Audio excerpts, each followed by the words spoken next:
आज नहीं तो कल आपके निर्णय पर प्रश्न उठेंगे जिनके उत्तर के बिना रामायण संपूर्ण नहीं होगी।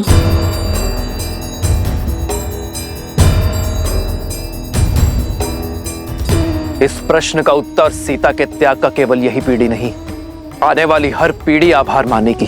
जिस आने वाली पीढ़ी की आप बात करते हैं, वो पीढ़ी माता सीता के मुख से इस त्याग की कहानी को सुनना चाहती है। ढूंढिए माता सीता को, उन्हें स्वीकारिए। माता सीता का स्थान कोई स्वर्ण मूर्ति नहीं ले सकती। सीता यहां नहीं आ सकती। तुम दोनों अब ये वाद विवाद छोड़ दो और अश्व को मुक्त कर दो। उद्दंडता की भी सीमा होती है। उद्दंडता की सीमा तो अयोध्या की प्रजा ने पार की थी। उसने जिसके लिए आपने त्याग किया, जिसके कारण एक निर्दोष नारी को अपना पति, अपना परिवार और घर छोड़कर जाना पड़ा। मौन, मौन।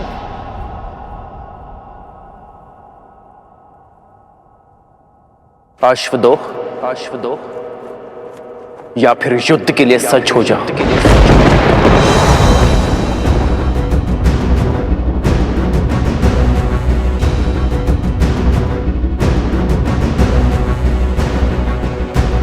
यदि आप माता सीता को खोज कर नहीं लाएंगे, उन्हें पुनः नहीं अपनाएंगे, तो हम भी अश्व नहीं छोड़ेंगे।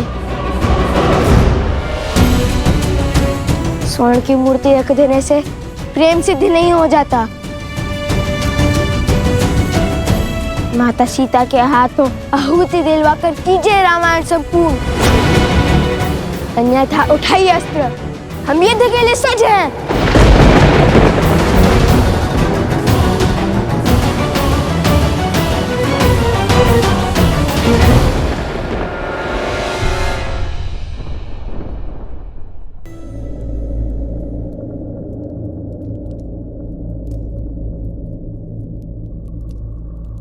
लव कुश अब तक नहीं आए। ऐसा क्या खोज रहे हैं रामायण में? सोम, तुम भोजन करो, मैं उन्हें लेकर आती हूँ। नहीं माता, आप। मैं शीघ्र ही लौट आऊंगी। तब तक तुम भोजन का आनंद लो। और हाँ, भोजन समाप्त किए बिना उठना नहीं। तब तक मैं उन दोनों की सुध लेकर आती हूँ। ये किस संकट में फंस गया? लव कुश तो आश्रम में है ही नहीं और भोजन समाप्त किए बिना उठ नहीं सकता। कहिए श्री राम, खोजेंगे हमारे साथ माता सीता को, रखेंगे स्वर्ण प्रतिमा के स्थान पर स्वयं माता सीता को।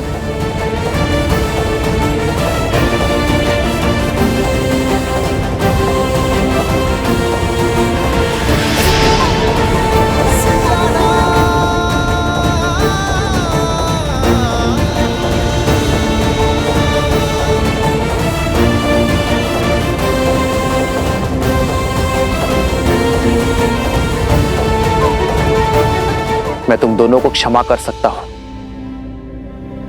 बिना युद्ध के इस अश्व को लेकर जा सकता हूं, किंतु जो शस्त्रहीन और दुर्बल पर वार करते हैं वो क्षमा के नहीं, मेरे दंड के भागी होते हैं।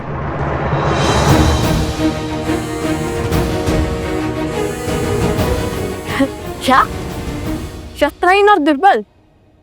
हमने कभी ऐसा पाप नहीं किया। किसकी बात कर रहे हैं आप? संदेह था मुझे, परंतु विश्वास का पलड़ा अधिक भारी था मेरे मन में कि वो दिव्य ऋषि कुमार ऐसा नहीं करेंगे। परंतु कथनी और करनी में अंतर दिख रहा है मुझे। मैं तुम्हारे पाप का दृश्य देखकर आया हूं। लज्जा से नेत्र झुक गए मेरे।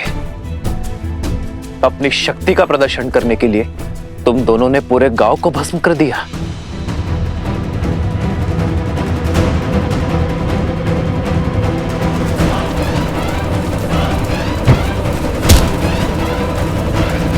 असंभव, हमने ऐसा कुछ नहीं किया। झूठा दोष मढ़ रहे हैं आप हम पर। धर्म के पथ पर चलने वाले लवकुश को अधर्म के संस्कार नहीं दिए वन देवी ने। प्रभु, मुझे भी इन पर पूरा विश्वास है।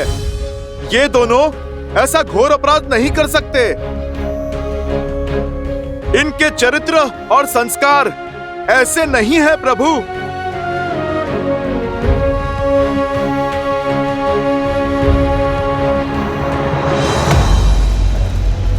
अच्छा हुआ भैया, हमने उस गांव पर अपनी माया का खेल नहीं खेला। लवकुश बनकर गए अवश्य, पर सत्य में त्राही त्राही मचाकर लौट आए। यदि हम उन गांव वालों के साथ सम्मिलित हो जाते तो सत्य की मूरत वो राम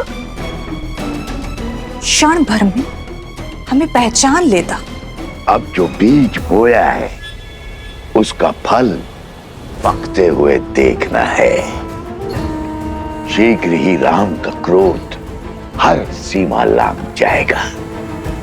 और कहते हैं ना, क्रोध विवेक का शत्रु होता है।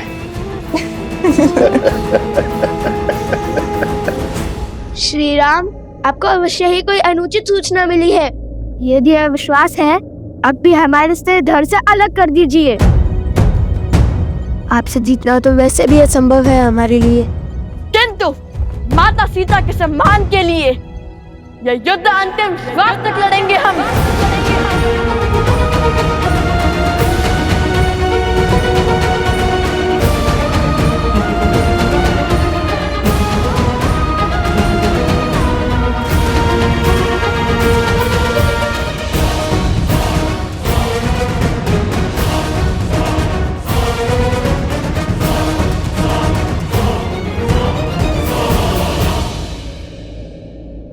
युद्धारंभ होने से पूर्व मेरी एक अंतिम बात और सुन लो। व्यक्ति का जीवन उस पर उसके माता पिता का ऋण होता है। मैं नहीं चाहता कि तुम उनकी अनुमति के बिना, उनकी जानकारी के बिना ये युद्ध लड़ो। जाओ और जाकर अपने माता पिता और अपने परिजनों से मिलकर आओ। कदाचित तुम्हारे माता पिता तुम्हें समझा पाए, तुम दोनों को अपनी भूल का आभास करवा पाए। कौन है तुम्हारे पिता? कौन है?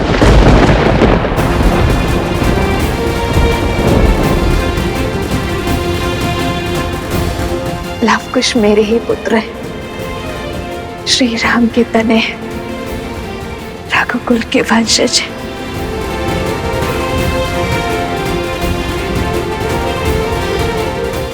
क्या योद्धा के लिए उसके कुल का नाम होना आवश्यक है? हमारी माता ही हमारे पिता हैं।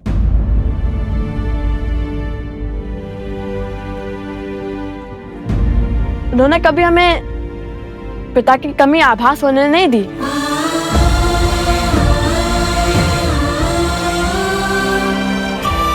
मैं किसी के कुल पर प्रश्न नहीं उठा रहा, पर क्या तुम दोनों की माता को तुम्हारे इस कर्म का ज्ञान है? नहीं। तो जाओ और अपनी माता को इस निर्णय से अवगत कराओ। हो सकता है कि इस सत्य जानकर वो तुम दोनों को यह अनर्थ करने से रोक दे।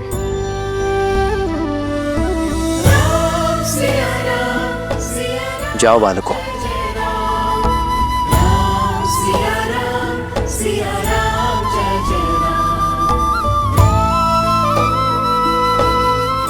हनुमान जी, हमारे अश्व की रक्षा का दायित्व आपका है।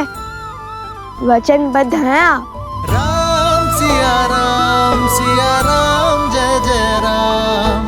राम सिया राम जय जय राम। हे महादेव, कोई चमत्कार दिखाइए। सीता माता को सत्य से अवगत करवाइए। जितना मैंने लवकुश को जाना है वो पीछे हटने वाले नहीं हैं।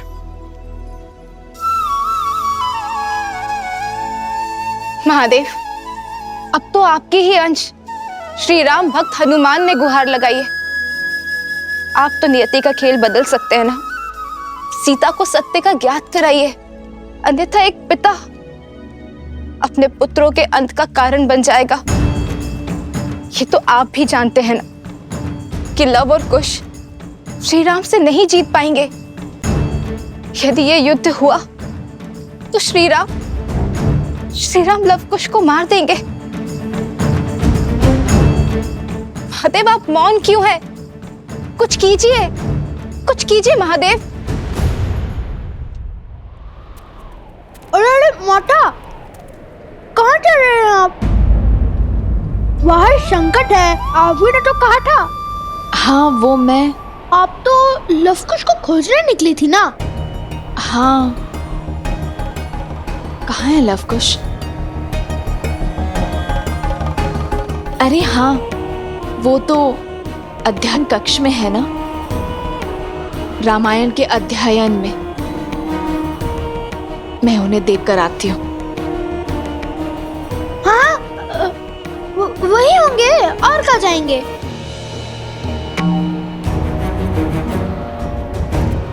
कह तो दिया, किंतु वो अध्ययन कक्ष में आएंगे कैसे?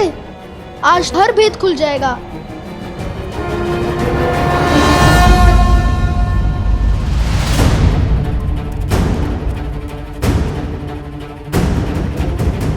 लवकुश,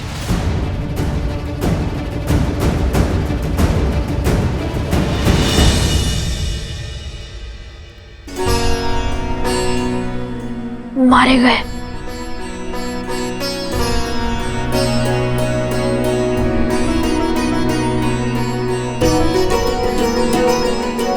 बच गए, किंतु क्या ये माता के अंतिम दर्शन है? कहाँ है लवकुश? अरे हाँ, वो तो अध्ययन कक्ष में है ना। मैं उन्हें देखकर आती हूँ।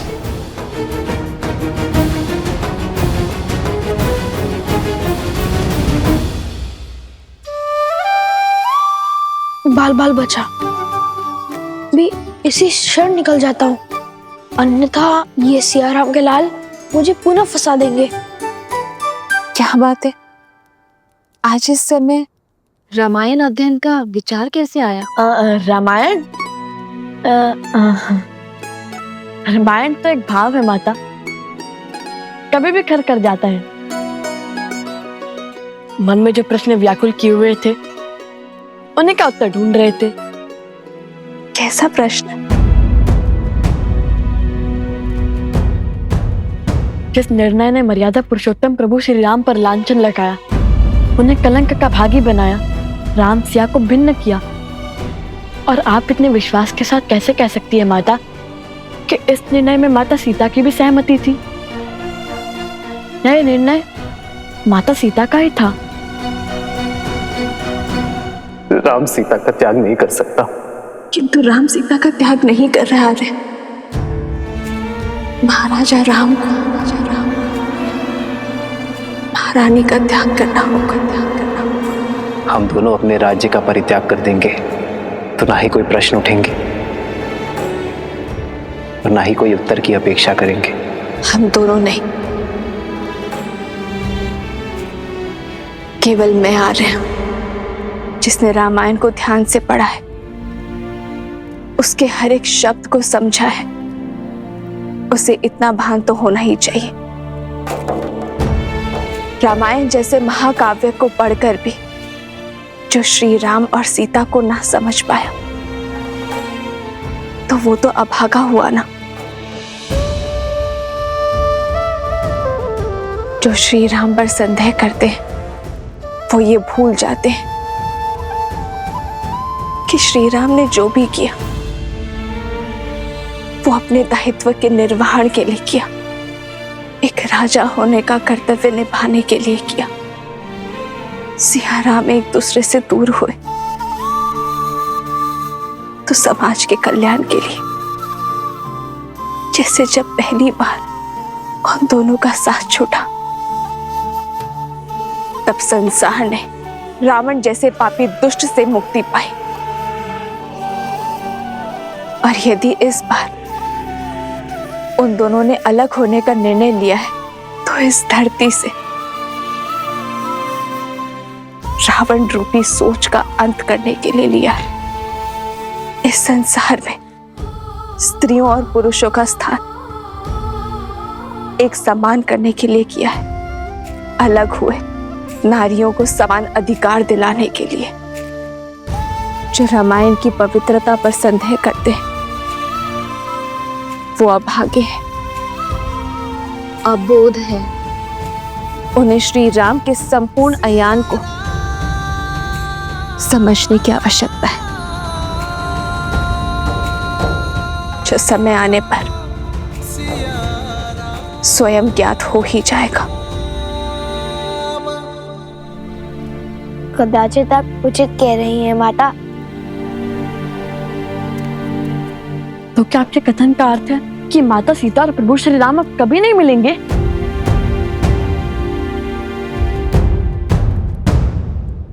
नियति चाहे जितना चाह ले,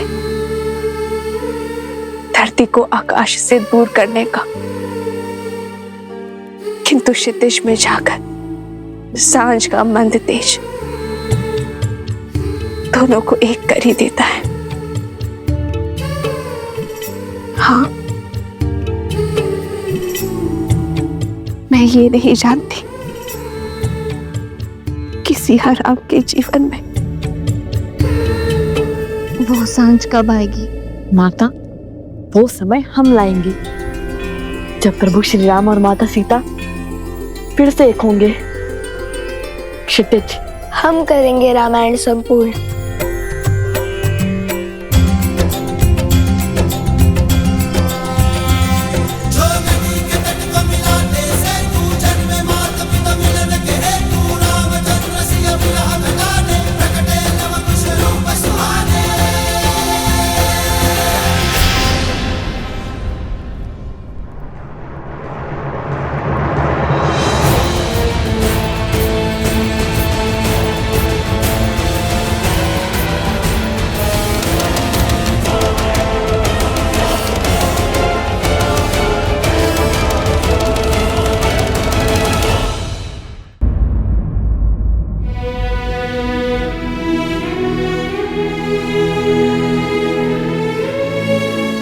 नहीं प्रभु, मैं वचनबद्ध हूं प्रभु।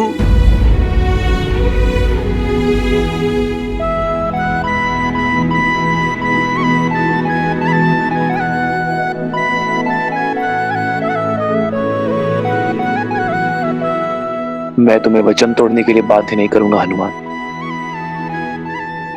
लगता है एक राम भक्त को दूसरे राम भक्त से अधिक मोह हो गया है, या कदाचित भक्त के मन में भी विद्रोह ने जन्म ले लिया। क्षमा कर दीजिए भगवान वाल्मीकि, अब मुझे आपका वचन तोड़ना होगा। मुझे हर पाप का दंश स्वीकार है, किंतु पिता के हाथों पुत्र की मृत्यु होते देखने का महापाप नहीं।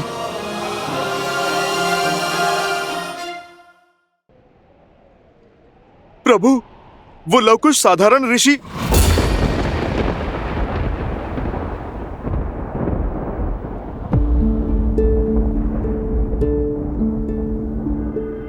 मैं सब समझ गया। अब और कुछ कहने की आवश्यकता नहीं है। वचन से बंधे हो, इसलिए अब तक मौन थे, तो अब भी कुछ मत कहो हनुमान। इस संसार में वचन से बड़ा और कुछ नहीं।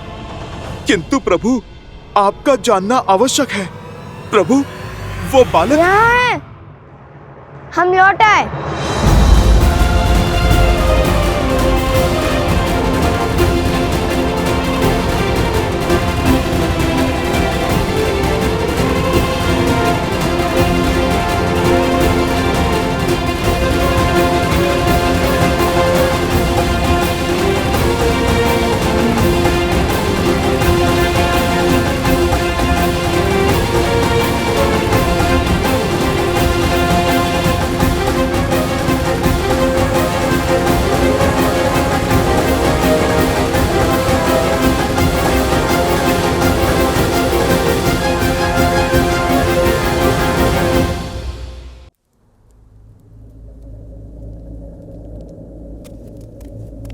नहीं, मैं पुनः आश्रम वासियों के प्राण संकट में नहीं डाल सकती। मुझे अकेले ही जाना होगा।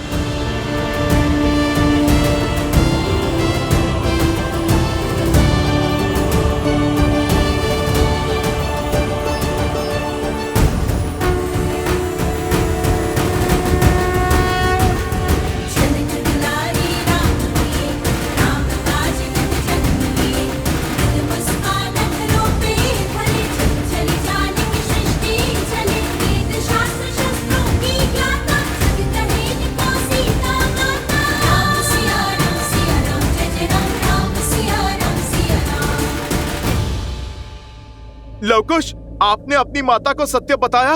मुख से तो नहीं कहा, किंतु संकेत अवश्य दे दिया हनुमान जी। श्री राम और माता सीता के संबंध पर अटूट विश्वास रखती है हमारी माता। इसलिए श्री राम और माता सीता को मिलाने का प्रयास हमारा धर्म भी है और कर्तव्य भी। कारण चाहे जो हो, तुम्हें अपनी माता से सत्य नहीं छुपाना चाहिए था। जितना हमने अपनी माता के जीवन को समझा है, यदि उन्हें सत्य का भान होता तो कदाचित हमें युद्ध से रोक सकती थी, किंतु हमारा उद्देश्य समझकर, हमारा लक्ष्य जानकर वे हमारा साक्ष्य देती। तन और मन दोनों से आपसे युद्ध करने के लिए सच है श्री राम।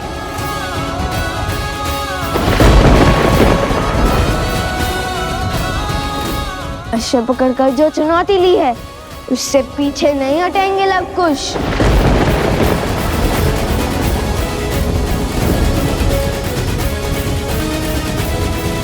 जैसी तुम्हारी इच्छा। मैंने हर धर्म का पालन किया ताकि तुम दोनों को इस युद्ध की अग्नि में जलने से रोक सकूं। और यदि युद्ध करने की ही मंशा है तुम्हारी, तो तथास्तु।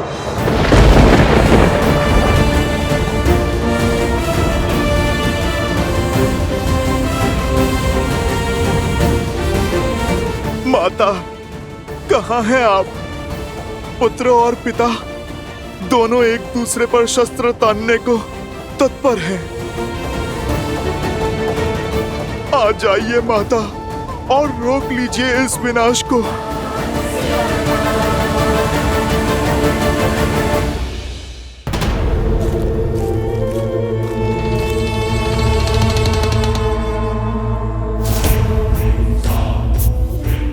आओ सीता, आओ, चली आओ अपनी मृत्यु के पीछे।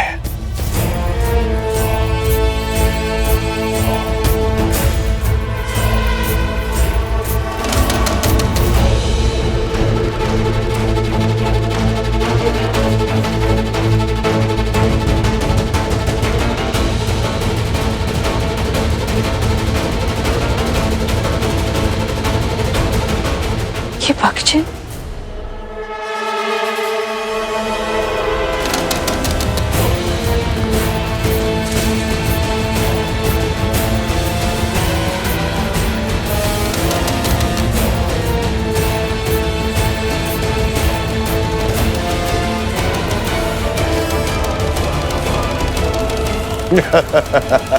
अद्भुत! शक्ति को युक्ति से काटा है तुमने शूर्पणखा। क्या योजना बनाई है सीता को राम और लवकुश के युद्ध से दूर ले जाने की। सीता का आश्रम में वास इस युद्ध में बाधा डाल सकता था, और अब हम हार का भार नहीं उठा सकते हैं भैया। अब जब राम लवकुश पर अस्त्र चलाएगा और जब लवकुश उसके वार का प्रतिकार देंगे, और तब उस क्षण का साक्षी समस्त त्रिलोक बनेगा। और ऐसे में ये बात सीता तक ना पहुंचे, ये तो असंभव है। इसलिए सीता को इस युद्ध और युद्ध भूमि से दूर ले जाना अति आवश्यक था भैया। और वचन से बंधा वो हनुमान चाह कर भी अपना मुख नहीं खोल पाएगा और चुपचाप इस विनाश का स्वांग देखता रहेगा। उत्तम सुपनखा, उत्तम।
सीता से मेरी शत्रुता बहुत वर्षों पुरानी है।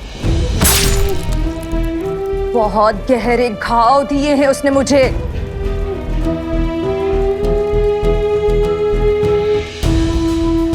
आज मैं उससे अपनी हर पीड़ा, हर दुख, हर कष्ट का प्रतिशोध लूंगी। आज उस सीता का अंत होगा। एक साधारण सी स्त्री होकर भी मेरी माया को हराया उसने।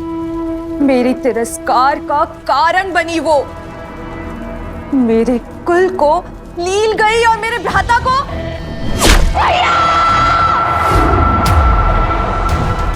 और मेरे भ्राता का काल बनी। किंतु आज मैं उन सब का प्रतिशोध लूंगी।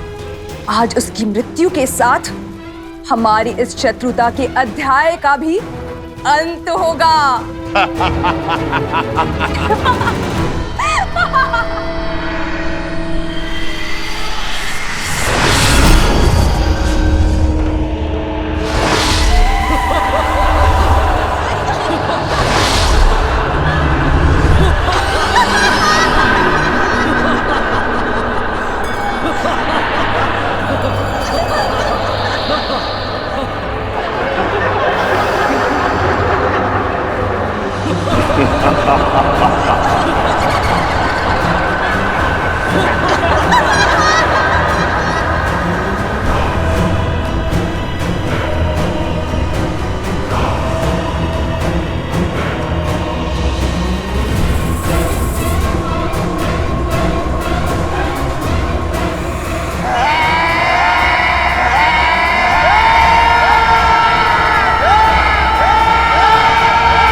श्री राम।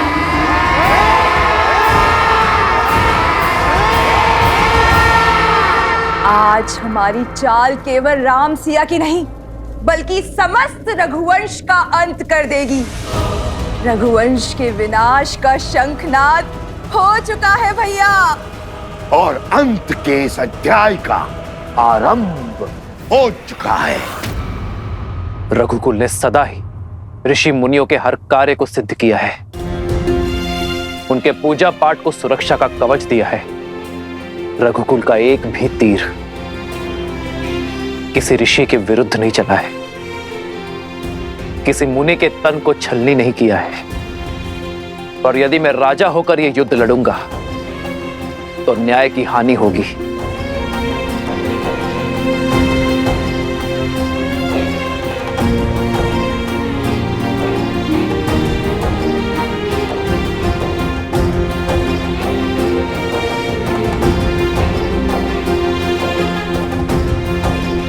प्रभु, ये क्या कर रहे हैं आप?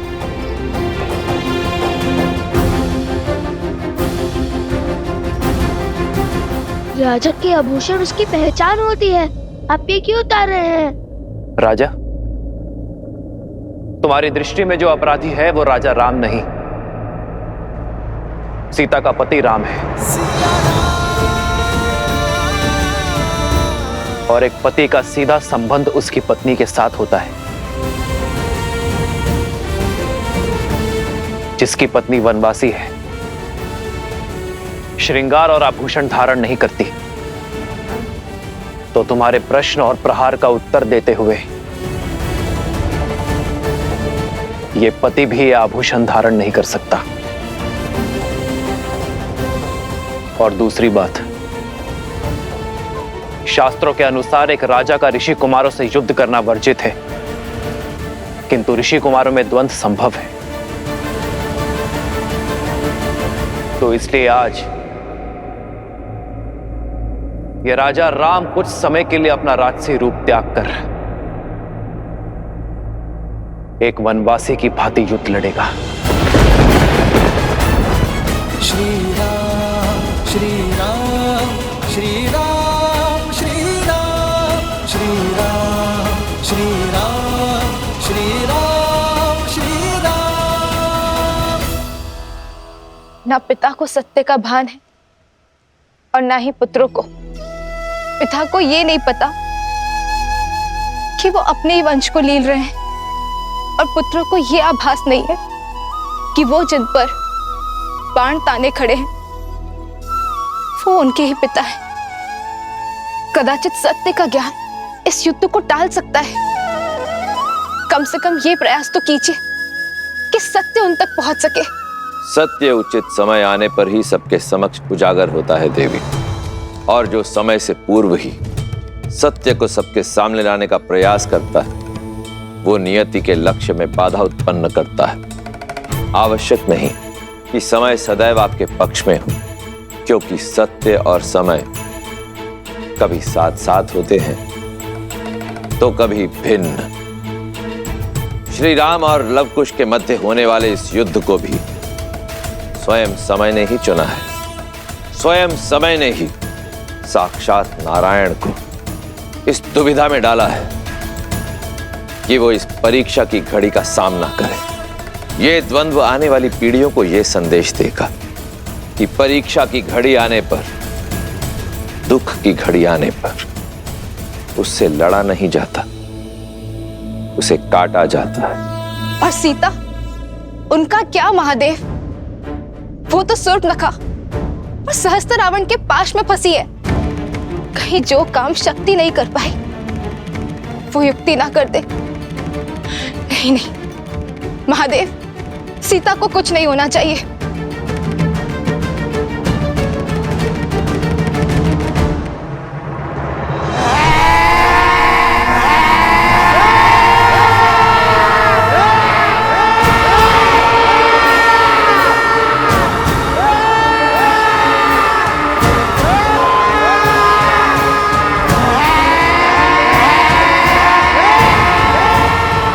अरे, अभी से भयभीत हो गई तुम सीता। अभी तक तो तुमने विध्वंस का दंश झेला ही नहीं है।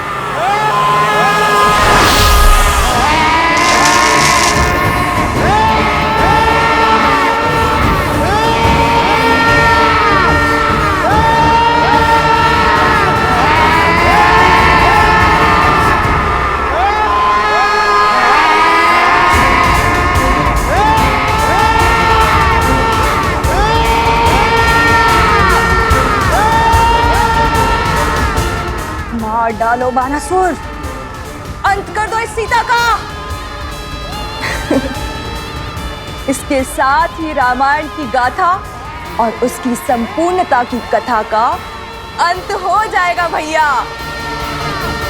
ये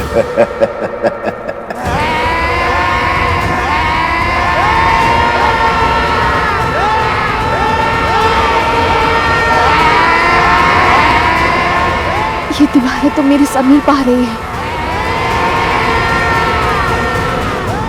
हे गौरी माँ, मुझे अपनी शरण दे, मेरी सहायता कीजिए गौरी माँ।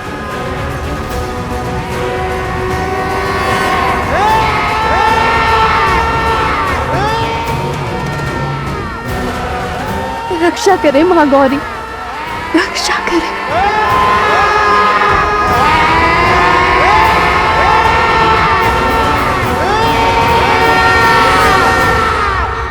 महादेव, महादेव, अब मेरी पुकार हो रही है।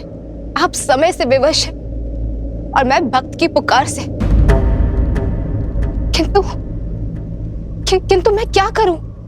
समय आ गया है देवी, जब आपको अपने समक्ष झांक कर देखना होगा, आत्मनिरीक्षण करना होगा।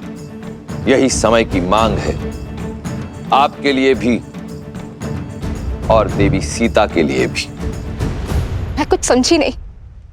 भूल रही हैं आप, गौरी का एक दूसरा रूप भी है, जिससे साक्षात काल, महाकाल दोनों भयभीत रहते हैं।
हाँ सम्मा, ये नहीं हो सकता,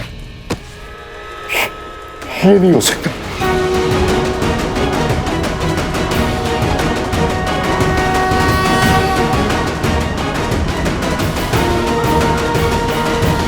किस चिंता में पड़ गए आप भैया? क्या हो गया आपको? सीता के पीछे देखो, कौन है वो? कहीं कोई नहीं है भैया।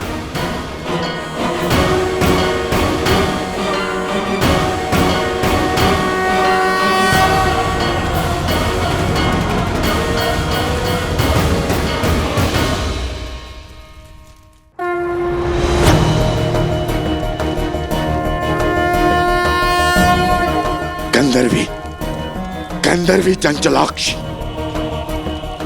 मर चुकी है वो। फिर यहाँ कैसे? ये कैसी माया है? गंधर्वी चंचलाक्षी, कौन है ये? क्या हो रहा है आपको भैया? भैया, किसकी बात कर रहे हैं आप? कौन है ये, मुझे बताइए भैया।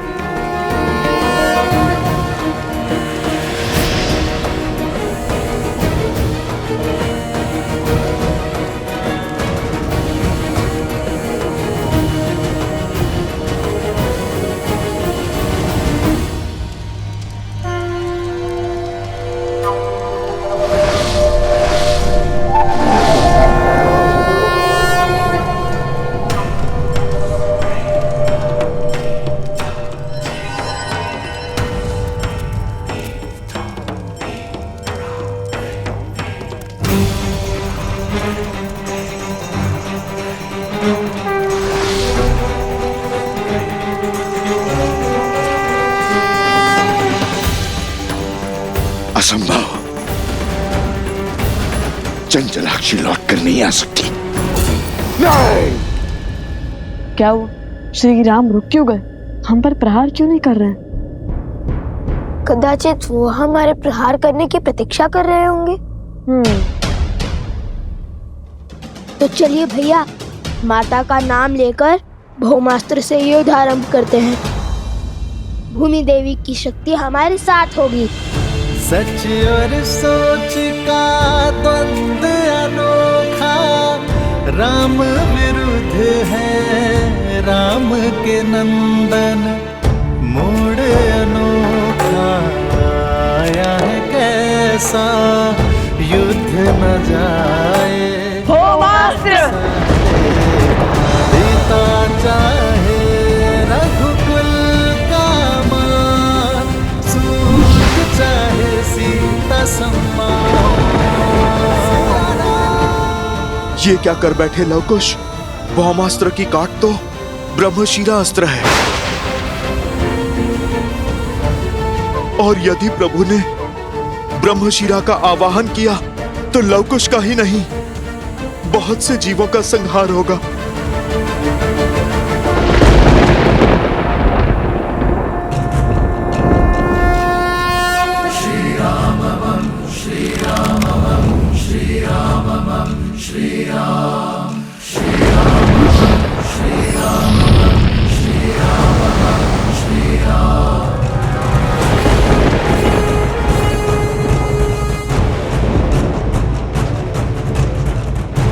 एक क्षण भैया, यदि श्री राम ने भौमास्त्र के विरुद्ध ब्रह्मशिरा अस्त्र का उपयोग किया तो हमारे पास उसका काट भी नहीं है। वो निर्णय उनका है।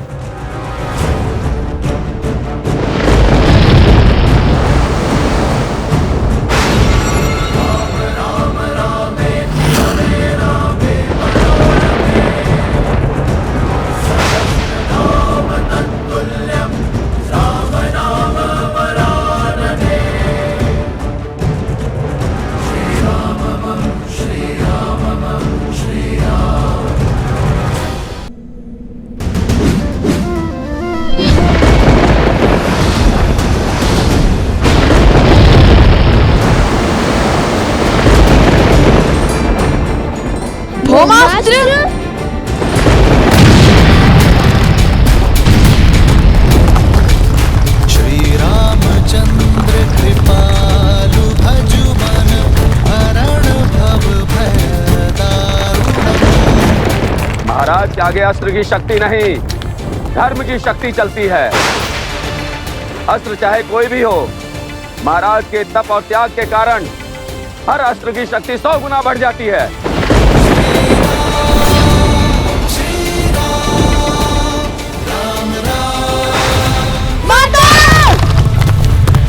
लवकुश!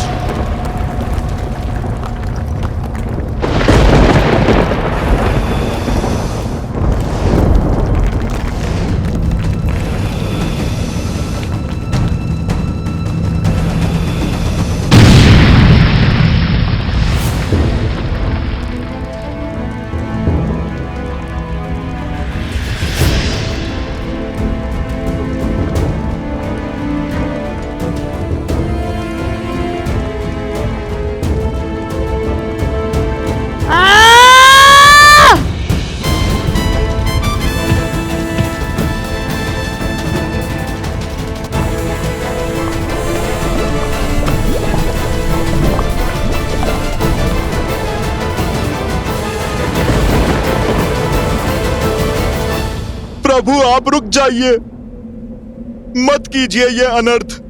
मेरे पास रुकने का कोई कारण नहीं है हनुमान।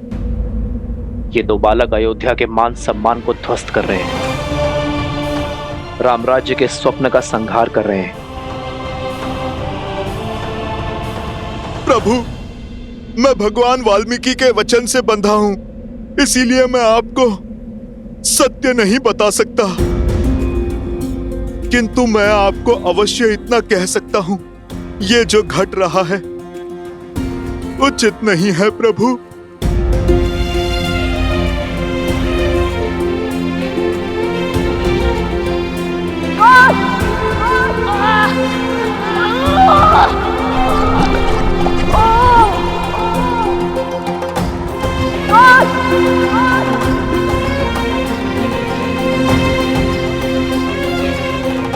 तुम ठीक कह रहे हो हनुमान, जो हो रहा है उचित नहीं हो रहा है, किंतु मैंने लव कुश को अनेकों अवसर दिए। मैं नहीं जानता भविष्य के गर्भ में क्या छुपा है। मैं नहीं जानता कि लव कुश के भाग्य में जीवन है या मृत्यु, किंतु ये इनके स्वयं के कर्म है, जिसका फल उन्हें भोगना ही होगा।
कुछ कीजिए भैया, अन्यथा हमारा एकमात्र सेवक भी स्वाहा हो जाएगा।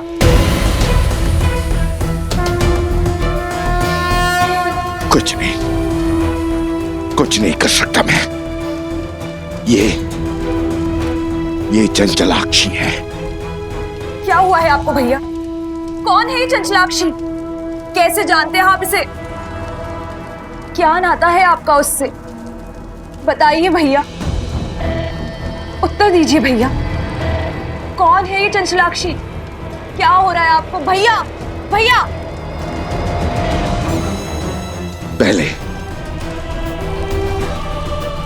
पहले बानासुर को बचाना होगा। यदि सीता को मेरा सत्य पता चला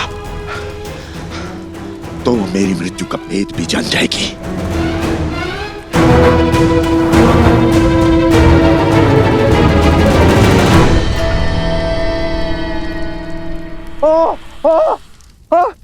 महाराज बचाइए, बचाइए महाराज। माता, माता।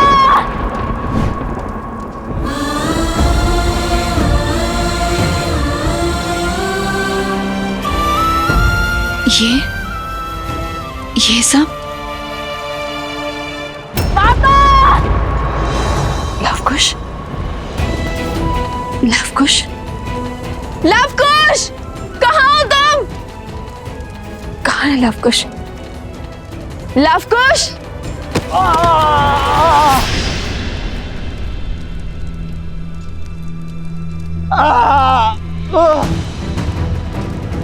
ये अवश्य इन असुर की कोई माया थी, मेरे मंत्र जाप में विघ्न डालकर भाग निकलने की इनकी युक्ति थी।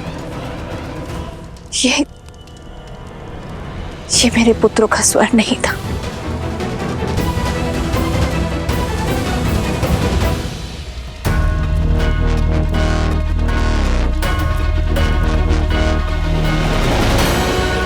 रुक जाओ दुष्ट!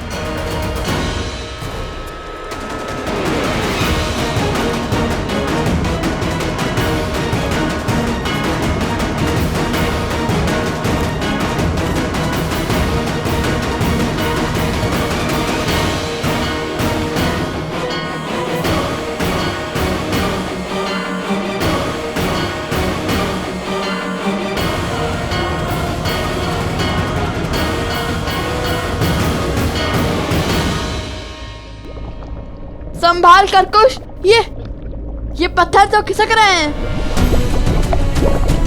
हमें इस पास से बाहर निकलने का कोई ना कोई मार्ग ढूंढना होगा। हमें माता का नाम लेकर अपने जीवन को दांव पर लगाकर ना ये अंतिम बार करना होगा। जीवन को बचाने का प्रयास करना होगा। और यदि ये लावा हम पर गिरा या पत्थर निकले तो हमारी मृत्यु निश्चित है।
अद्भुत।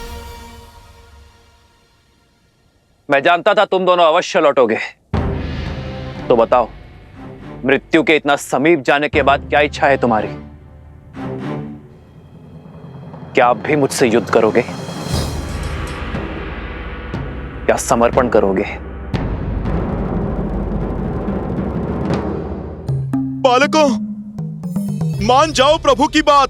स्वीकार कर लो प्रभु का ये अवसर, स्वीकार कर लो। जब श्री राम और राजा लक्ष्मण को ऐरावत उठाकर ले गया था, जब आपको कोई मार्ग नहीं सूझ रहा था, तब क्या आपने पीछे हटने का विचार किया था? जब मेघनाथ ने लक्ष्मण जी को घायल किया था, तब आपने पीछे हटने का सोचा था?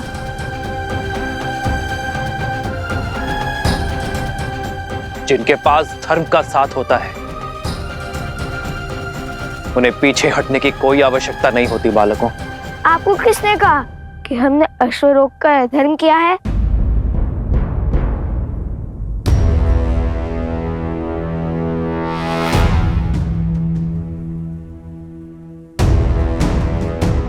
ये अश्वमेध का अश्व है, जो धर्मात्मा महाराज कौशल नरेश अयोध्यापति श्री राम की संपत्ति है और मर्यादा और धर्म की गति का प्रतीक है।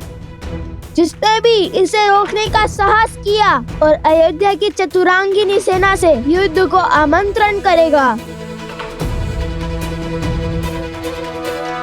हमने तो केवल ये चुनौती स्वीकारी है।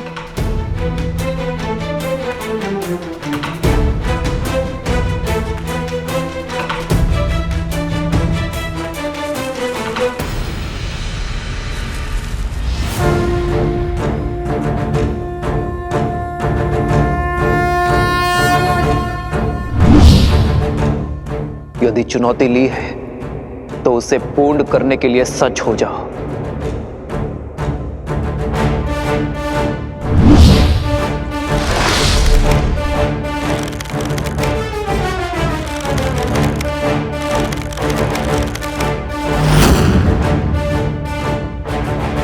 सावधान!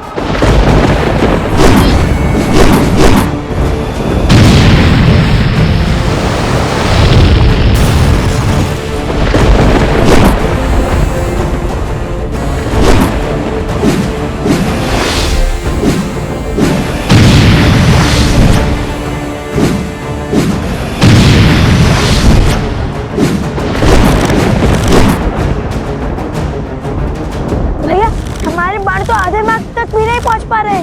प्रयास करते रहो कुश।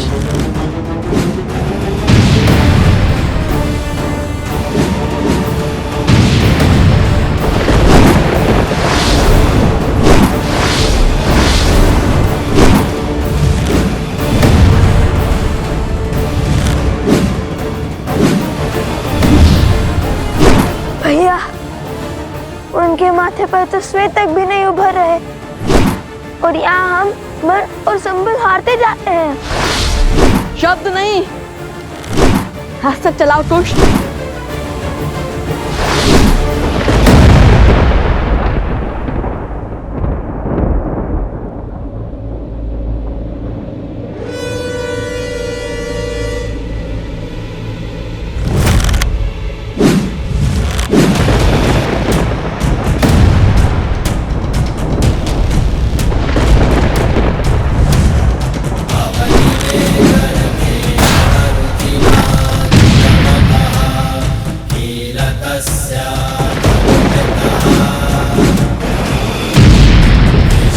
किशोर अवस्था में ये बालक श्री राम के सामने खड़े हैं, उन श्री राम के सामने जिनके आगे रावण और बाली जैसे महाबली नहीं टिक पाए। लगता है जैसे श्री राम के समक्ष साक्षात श्री राम खड़े हैं। ये विद्या के धनी अवश्य हैं, किंतु विद्या का उपयोग अधर्म के लिए कर रहे हैं। ये विद्या राष्ट्र की भलाई, देश के विकास के काम आनी चाहिए थी, किंतु उन्होंने बुराई का पथ चुना है, और बुराई चाहे जितनी बलशाली हो, अंत में हारती ही है।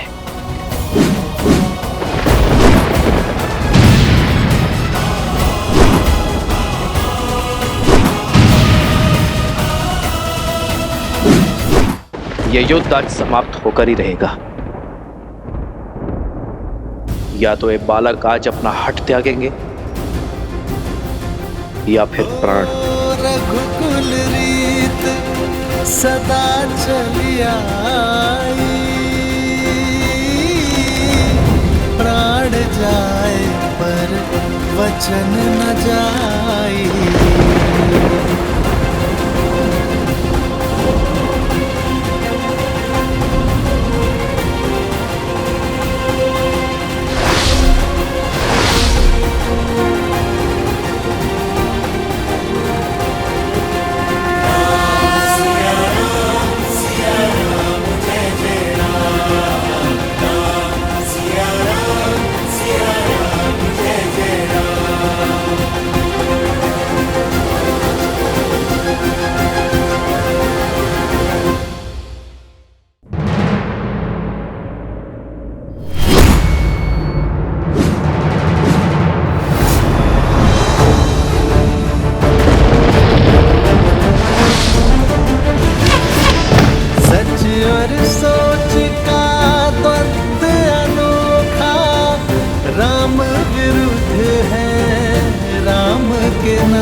हे महादेव, इस महाविनाश को रोकने का आप मुझे मार्ग दिखाइए।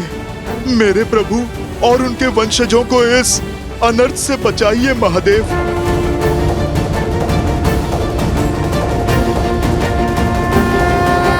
पिता चाहे रघुकुल का मान, सूत चाहे सीता सम्मान।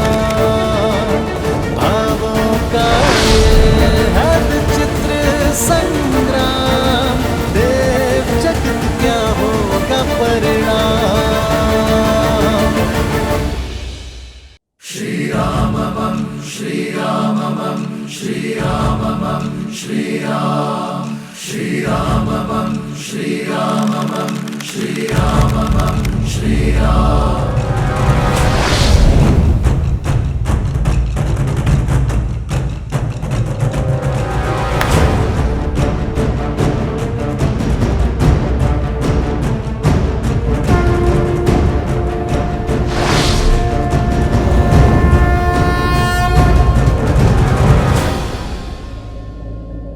लगता है भाग्य तुम्हारे साथ है बालकों, क्योंकि सूर्यास्त के पश्चात चलाया एक भी बाण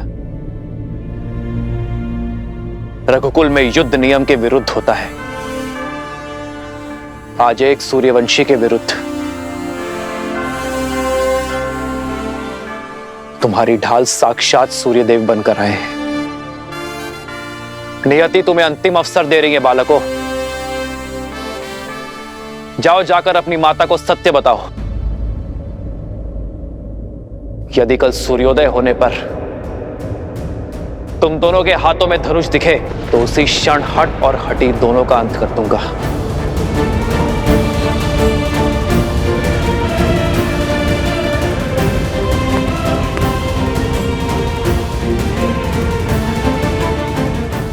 कल भोर होते ही अश्वमेध यज्ञ के अश्व और हनुमान को लेकर मैं अयोध्या के लिए निकल जाऊंगा।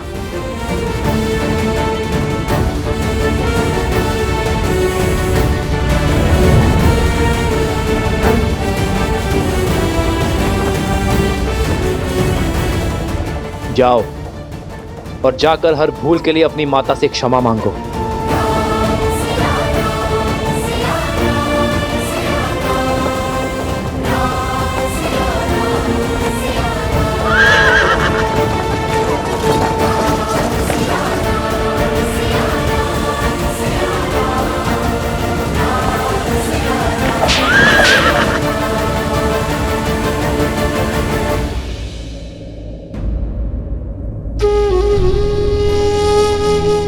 श्री रामचंद्र कृपालु भजमन हरण भव भय दारुणम। कृपा और दया के सागर है मेरे प्रभु श्री राम, यही उनकी महानता है। वो हर एक पापी को अंतिम अवसर देते हैं। उन्होंने रावण तक को दिया था, फिर आप दोनों तो उनके परम भक्त हैं। अपनी भूल सुधारिए। जाओ लवकुश, ये मेरी आपसे विनती है, अपनी माता को सब कुछ सच बता दो। फिर जो माता कहे आप वो ही करना। समझने का प्रयास करो बालकों, आज जो बाण रुक गए वो जलंधर अवश्य चलेंगे और वो प्रहार रघुकुल के मस्तक पर सबसे बड़ा कलंक होगा। जाओ, आप अपनी माता से बात करो। यदि बता नहीं सकते तो उन्हें यहां पर ले आओ। हर समस्या का समाधान स्वयं हो जाएगा बालकों।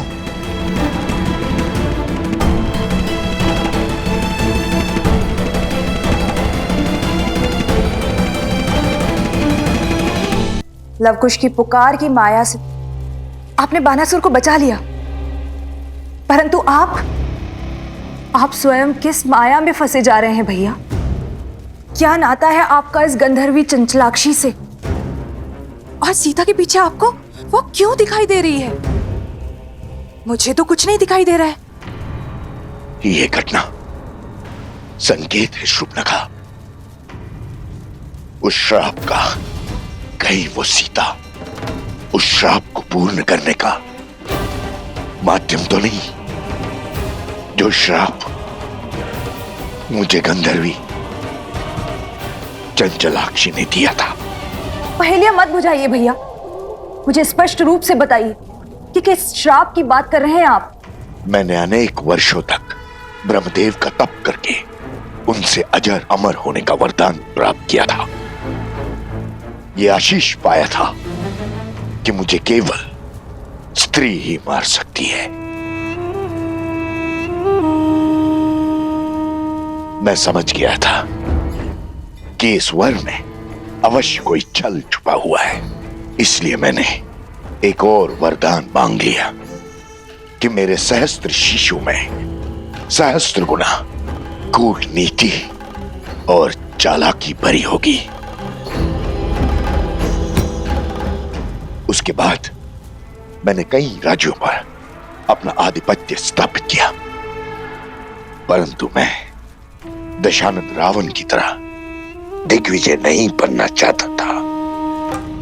मुझे बहुत अधिक की नहीं, केवल थोड़ी की ही अभिलाषा थी। तो मैंने अपने अधीन भी कुछ ही राज्य किए।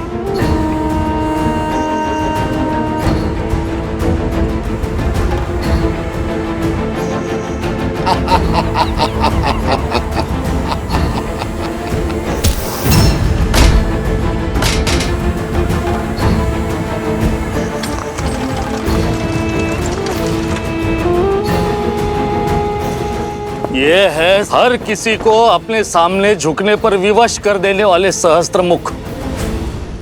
मैं अपना राज्य इन्हें सौंपता हूं। आज से यहाँ की हर वस्तु हमारी है। जाओ, हर रत्न, हर आभूषण, हर मूल्यवान वस्तु ले आओ हमारे समक्ष।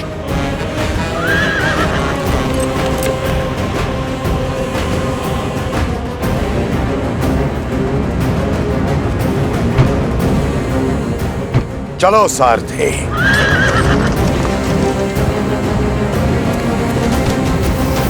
छोड़ो मुझे। छोड़ दीजिए, क्या कर रहे हैं? छोड़ दीजिए। हर अनमोल वस्तु लेकर मैं उस राज्य से निकल ही रहा था कि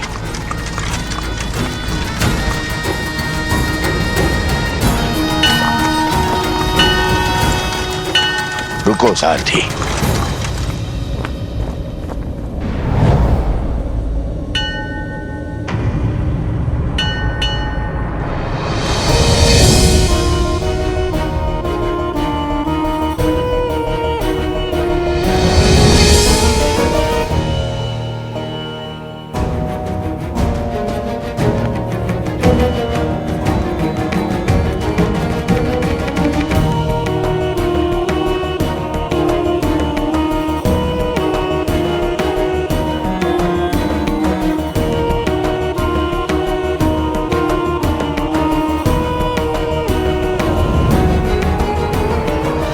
अद्भुत, अनुपम, ये तो संसार का वो धन है, वो ऐश्वर्य है जिसे मेरे पास होना ही चाहिए। इसे न भोगा, इसे न पाया तो वरदान का लाभ क्या।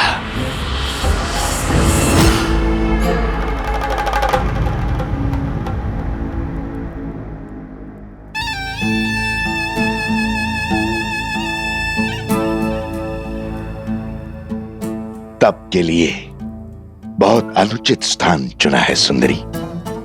तुम्हारा तप और पूजा सफल हुई, अब कोई आवश्यकता नहीं। अब इस लक्ष्मी या किसी और देवी देवता की पूजा की। अब तुम मेरी हो। अब और लक्ष्मी और वैभव की आवश्यकता कहां।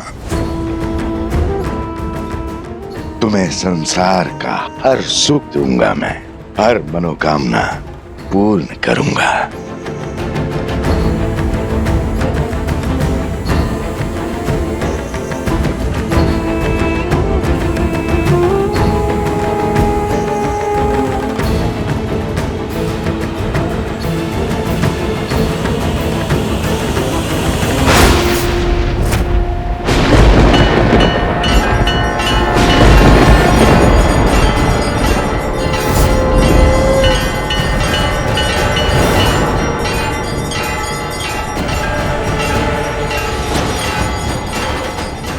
तुम्हारे स्पर्श ने मुझे अपवित्र कर दिया है सहस्त्रमुख।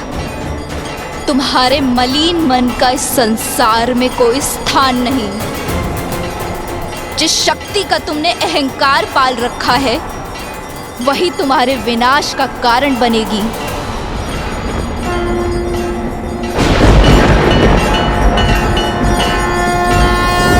विनाश और मेरा ब्रह्मा का वरदान प्राप्त है मुझे। कौन मारेगा मुझे।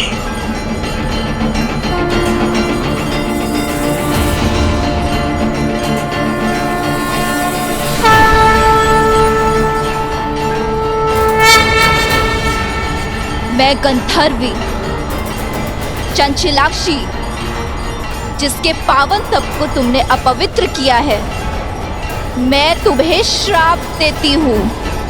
यदि मेरे माँ के प्रति भक्ति सच्ची है तो मुझे हर पुण्य मिल जाएगा, और जिस माँ लक्ष्मी की पूजा में तुमने विघ्न डाला है, एक दिन उन्हीं का रूप तुम्हारा अंत करेगा सहस्त्रमुख। उन्हीं के स्वरूप से तुम्हारा सर्वनाश होगा।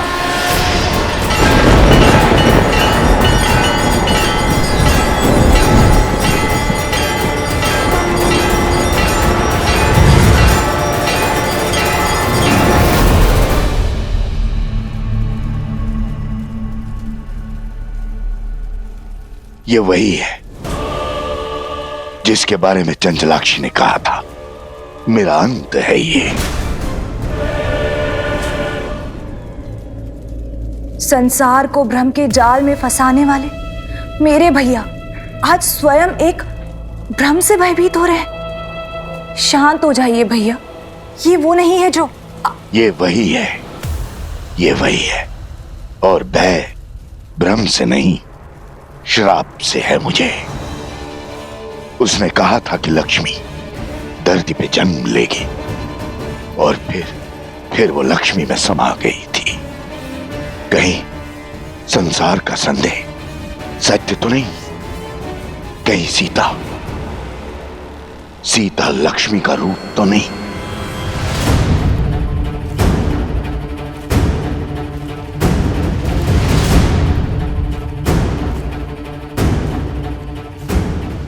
मुझे परिचय की क्या आवश्यकता है? पुराना शत्रु हूं तुम्हारा। मेरा पुराना शत्रु कौन हो सकता है वो जो पुनः लौट कर आया है? किंतु मेरी मृत्यु से क्या सिद्ध करना चाहता है वो?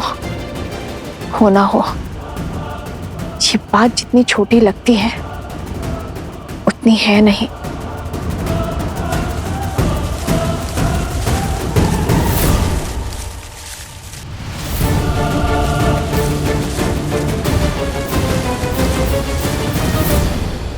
रावण के कानों में भी यही बात पड़ी थी ना। सबने कहा था ना कि राम विष्णु है, नर रूप में नारायण है, कहीं लक्ष्मी स्वरूपा सीता मेरे अंत का कारण तो नहीं। कदाचित तभी न रावण राम का वध कर पाया और न ही सीता का स्पर्श। भैया, बल के पर्याय सहस्त्रमुख रावण हैं आप। यदि आप निर्बल हो जाएंगे तो हमारे कुल की शक्ति कौन बनेगा?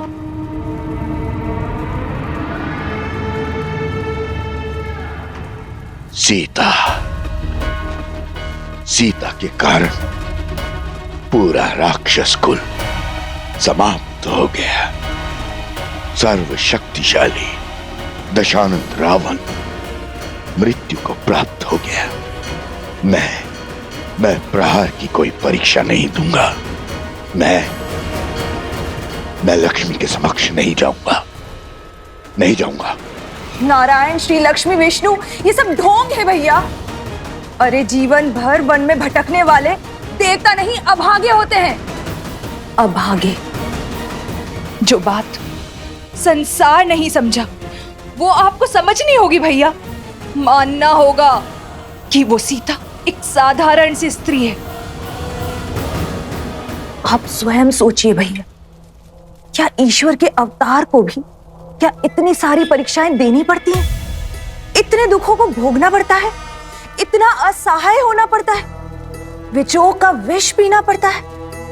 वो नारायण जो अपने बल से संसार को बदल दे, अपने सुदर्शन से हर पाप का संहार कर दे, क्या उसे 14 वर्ष का वनवास भुगतने की आवश्यकता है? राजपाट, सुख शांति, वैकुंठ छोड़कर दर दर भटकने की आवश्यकता है भैया?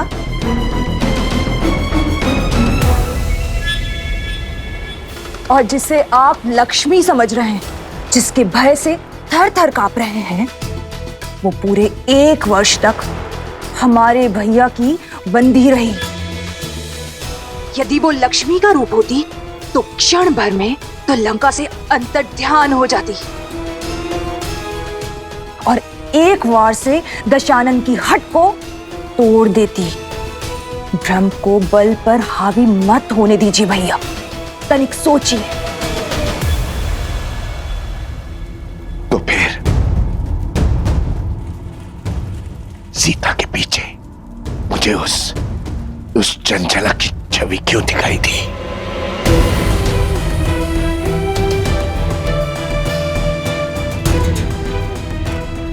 जब मन में संदेह होता है तो भूतकाल आंखों के सामने स्वरूप लेता है।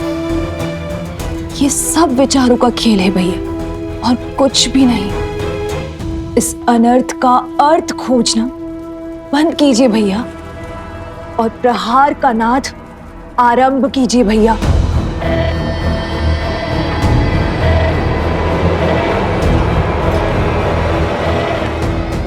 यदि विश्वास हो गया हो तो आगे बढ़े। हमारा अगला दांव शीघ्र, अति शीघ्र चलना होगा हमें भैया।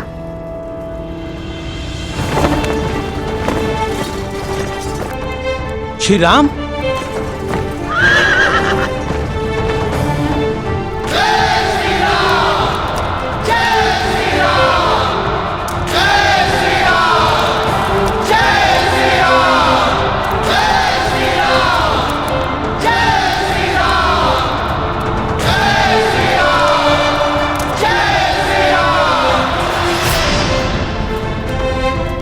मैं आप सभी के भावों को समझता हूं, किंतु सर्वप्रथम मैं अपने भाइयों और मित्रों से मिलना चाहता हूं। कहां है वो?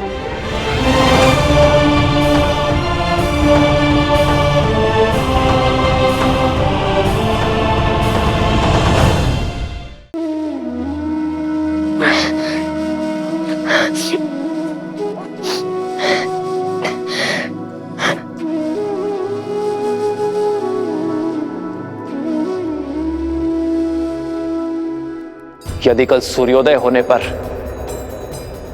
तुम दोनों के हाथों में धनुष दिखे तो उसी क्षण हट और हटी दोनों का अंत कर दूंगा।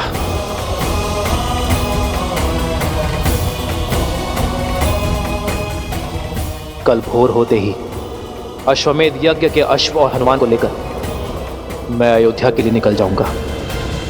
भैया, अब क्या होगा? रामायण कैसे संपूर्ण होगी? अब तो हम हार गए श्री राम से। हमें अश्व लौटाना ही होगा। अश्वमेध यज्ञ संपूर्ण होने का अर्थ है हमारी प्रतिज्ञा पूर्ण रहना।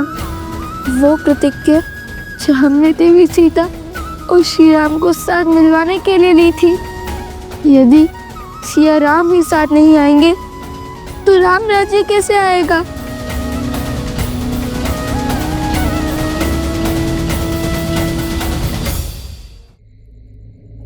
नए कुश,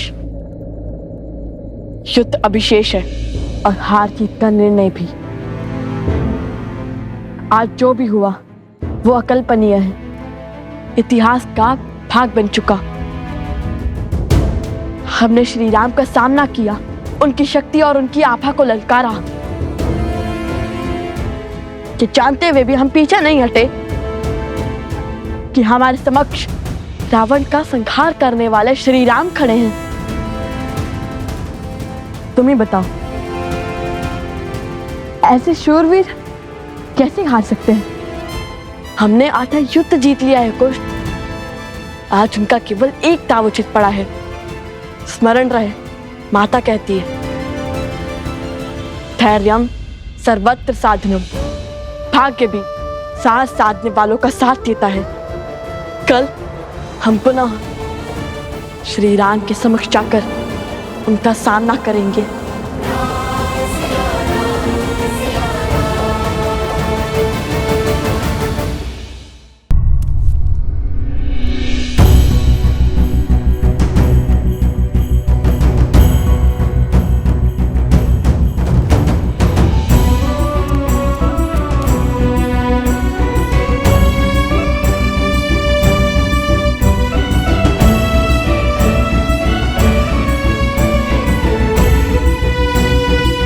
मैं कुछ क्षण एकांत में अपने भाइयों और मित्रों के साथ रहना चाहता हूं। जो आज्ञा महाराज।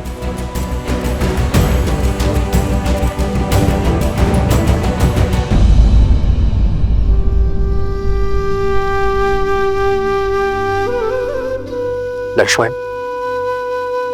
लक्ष्मण उठो।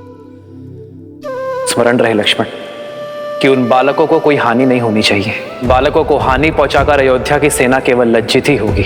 जो आज्ञा भैया। मेरे कथन का मान रखने के लिए तुमने अपने प्राण संकट में डाल दिए लक्ष्मण। उनका रक्त ना बहे इसलिए अपनी सुध खो बैठे।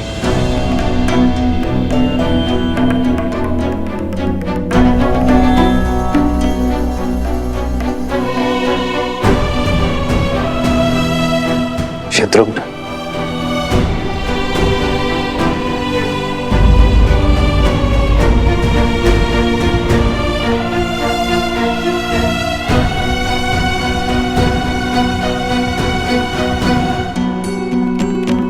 जय श्री राम।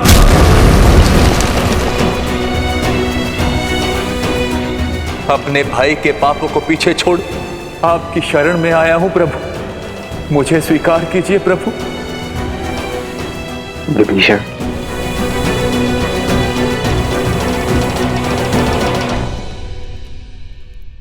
मैं महाराज दशरथ का पुत्र ये प्रण लेता हूं कि अपने मित्र सुग्रीव को उसका राज, उसकी पत्नी, और उसका सम्मान अवश्य लौटाऊंगा।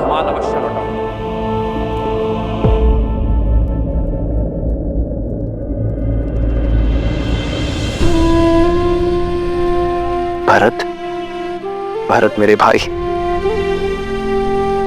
उठो भरत, तुम्हारे राम भैया आए हैं। जाओ भरत, बिना किसी बंधन के जाओ, चाहे अब उन 2 बालकों को जो दंड देना पड़े दो, और अयोध्या का अश्वमेध यज्ञ पूर्ण करवाओ।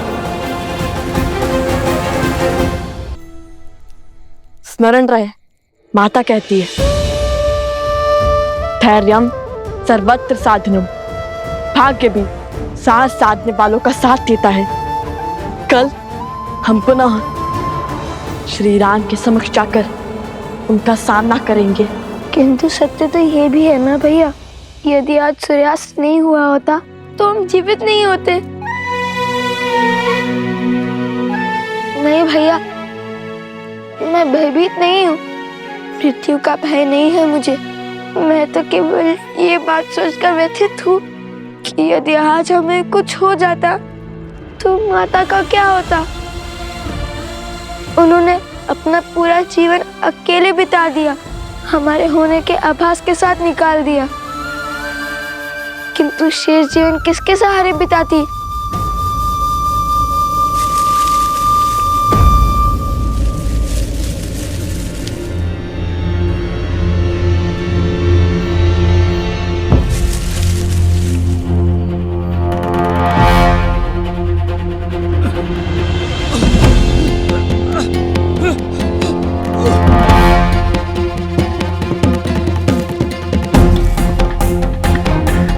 ऋषिवर, ऋषिवर, क्या हुआ आपको? उठिए।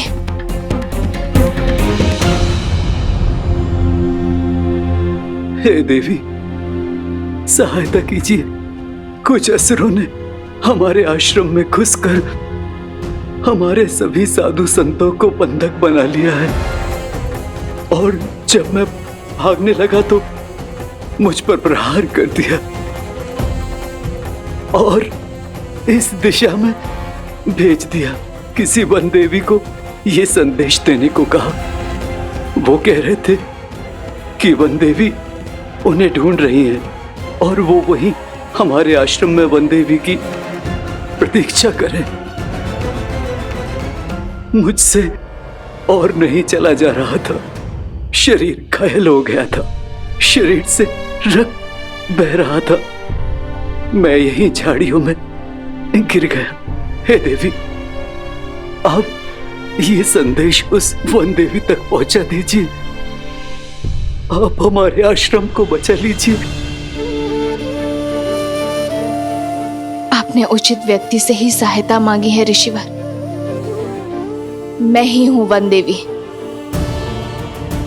और मैं ही उन असुरों को ढूंढ रही हूं। आपके आश्रम और आश्रम वासियों को मैं बचाऊंगी। आप यहीं रुकिए, तब तक मैं उन दुष्टों को दंड देकर आती हूं। अपने भाइयों को कष्ट में देखकर मेरा मन पीड़ा से भर जाता है। उठो भरत, भरत, तुम्हारे राम भैया आए हैं। भरत उठो, भरत। लक्ष्मण, लक्ष्मण तुम तो उठो। लक्ष्मण, शत्रुघ्न, मित्र, मित्र उठो। विभीषण, देखिए ना, मैं आ गया हूं। आप सब मेरे आदेश का निरादर क्यों कर रहे हैं?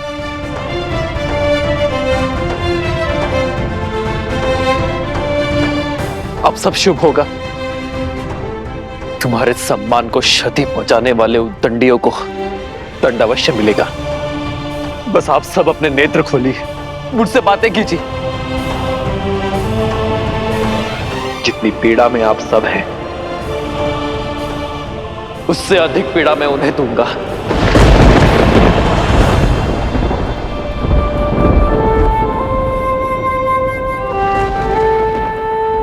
महाराज के स्वर में इतनी पीड़ा, चलकर देखना चाहिए।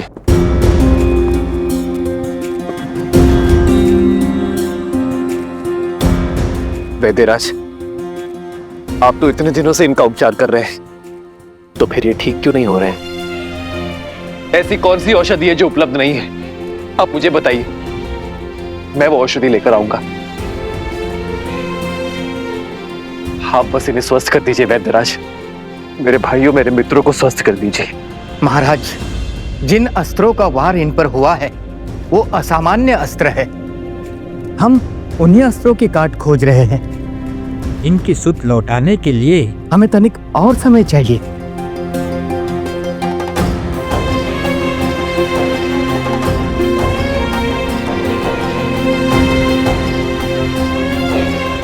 लक्ष्मण, लक्ष्मण, लक्ष्मण, लक्ष्मण,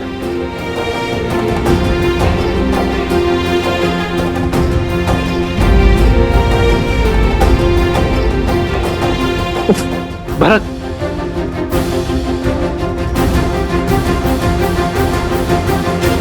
वैद्यराज भरत को देखिए।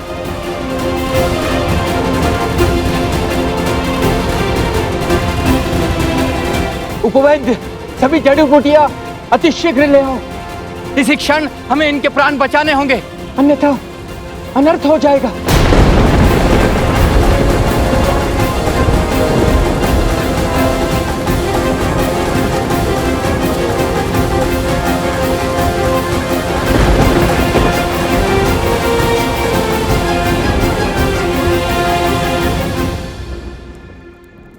हम माता के पास जाकर उन्हें सब सत्य बता देंगे।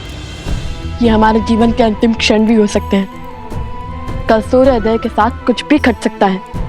ऐसे में माता को हर बात बताकर आगे बढ़ना उचित होगा। अपने पुत्रों का निर्णय जानना माता का अधिकार है। हाँ भैया, हम माता को अपना निर्णय ही नहीं, अपने मन की हर मंशा के बारे में बताना चाहिए। हम क्या कर रहे हैं, क्यों कर रहे हैं, हमारा उद्देश्य क्या है, उन्हें सब पता चलना चाहिए।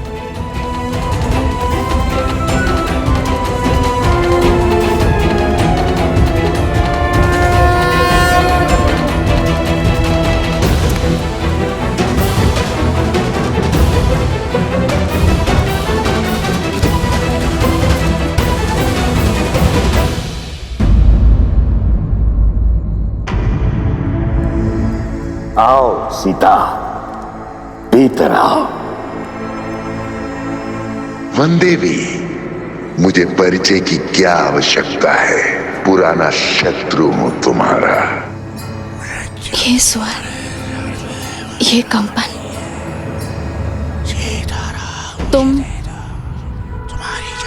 तुम वही हो ना जो स्वयं को मेरा परम शत्रु कहता है, और भेड़िए के वेश में भी तुम्ही ने प्रहार किया था ना?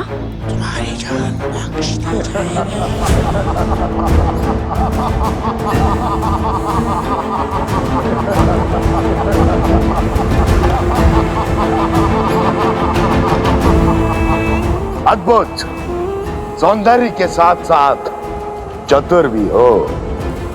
वो संदेह, वो प्रश्न जो तुम्हें यहां खींच के लाया है, उनके उत्तर पाने का समय आ गया है।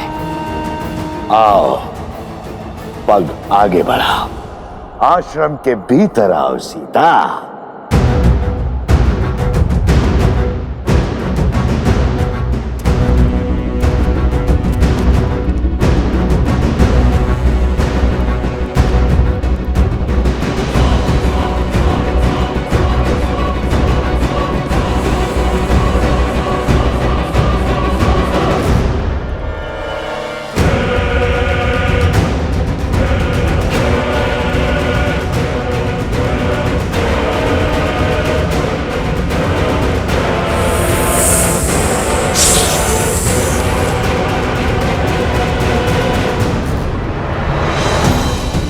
माता, माता, माता, माता।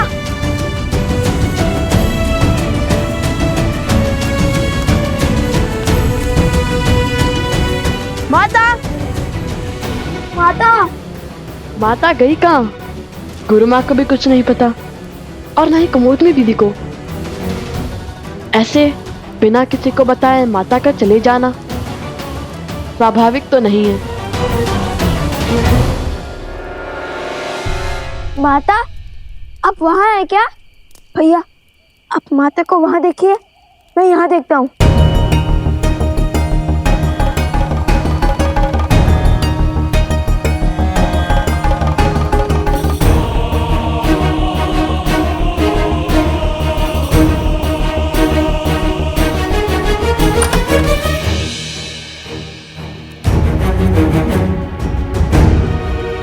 लव, कुश,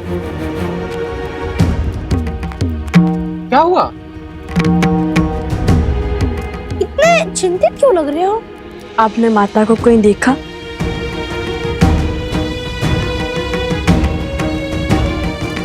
वन देवी का तो संदेह से कुछ पता ही नहीं है।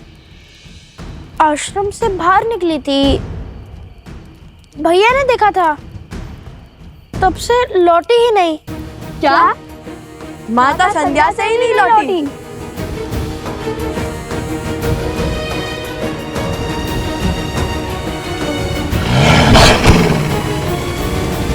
अपने द्वंद में हम इतने व्यस्त हो गए कि माता की विपत्ति से विमुख ही हो गए। नहीं भैया, हमारे होते हुए हमारी माता पर विपत्ति आ जाए तो हमारे जीवन का क्या अर्थ, हमारे श्वासों का क्या लाभ? चलिए चलकर माता को खोजते हैं। रुको, वन देवी का आदेश है कि कोई भी आश्रम से बाहर नहीं जाएगा। हमें उनके लौटने की प्रतीक्षा करनी होगी। माता का आदेश और माता की रक्षा में से यदि हमें कुछ भी चयन करना पड़े, भले ही माता का आदेश भंग करने का पाप क्यों ना लगे, हम उनकी रक्षा करना चुनेंगे। माता के प्राण संकट में है और आप उनके पुत्र से प्रतीक्षा की परीक्षा ले रहे हैं। बताइए, कब तक करेंगे प्रतीक्षा? किसी अनिष्ट की सूचना आने तक या माता को खो देने तक? नहीं, लव कुश कायर नहीं। हम जा रहे हैं अपनी माता को खोजने।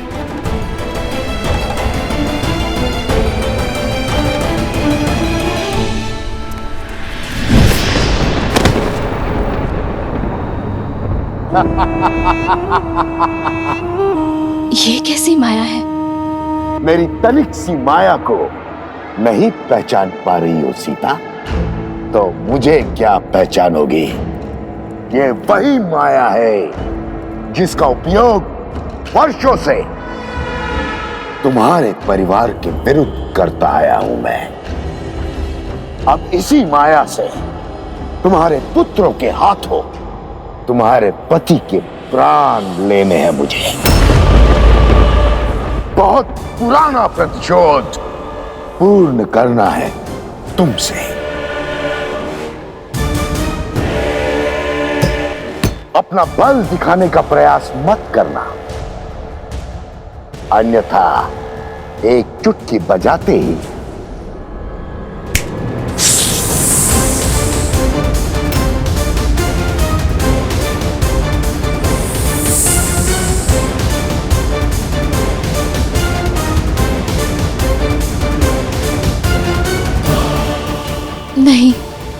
ब्राह्मण हत्या महापाप है। मत करो ये ब्रह्म हत्या।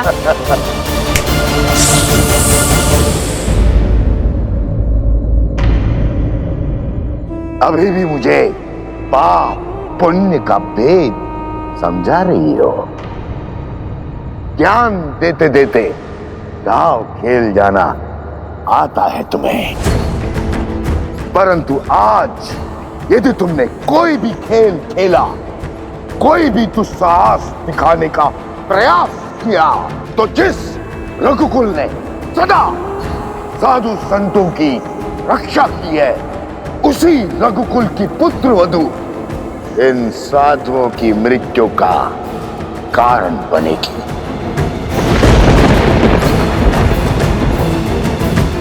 इनके वध की साधन बनेगी और साक्षी भी।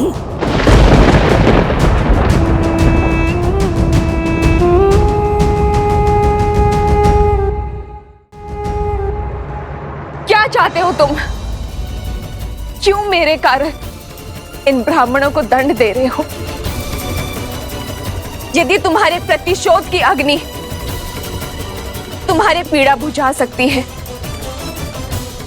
तो प्रहार मुझ पर करो। यदि तुम बहुत बड़े मायावी हो, तो मेरे सामने आओ, या फिर एक स्त्री के सम्मुख आने से भयभीत हो तुम। यदि तुम मेरा परिचय जानते हो, मेरा सत्य जानते हो, तो तुम ये भी जानते होगे कि तुम्हारे जैसे एक असुर ने एक स्त्री की सुचिता को तार तार करने का प्रयास किया था, जिसका अंत इतना भयावह हुआ था कि 10 दिशाओं के राजा के परिणाम की गाथा से 10 दिशाएं कांपने लगी थी। स्मरण रहे, पाप केवल तब तक संभल पाता है जब तक पुण्य शीश नहीं उठाता। धर्म की शक्ति के आगे अधर्म को नतमस्तक होना ही पड़ता है, जैसे श्री राम के आगे रावण को अपने घुटने टेकने ही पड़े थे।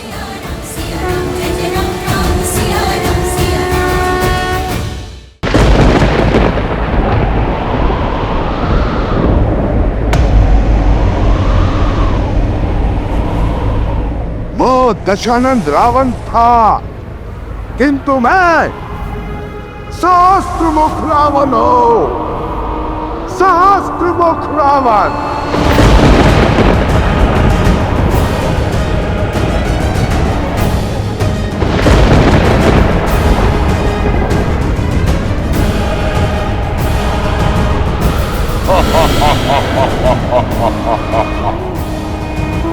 जिसकी हार का विस्तार से ध्यान दे रही हो, उसी लंकापति दशानंद रावण का बड़ा भाई हूं मैं। सहस्त्रमुख रावण।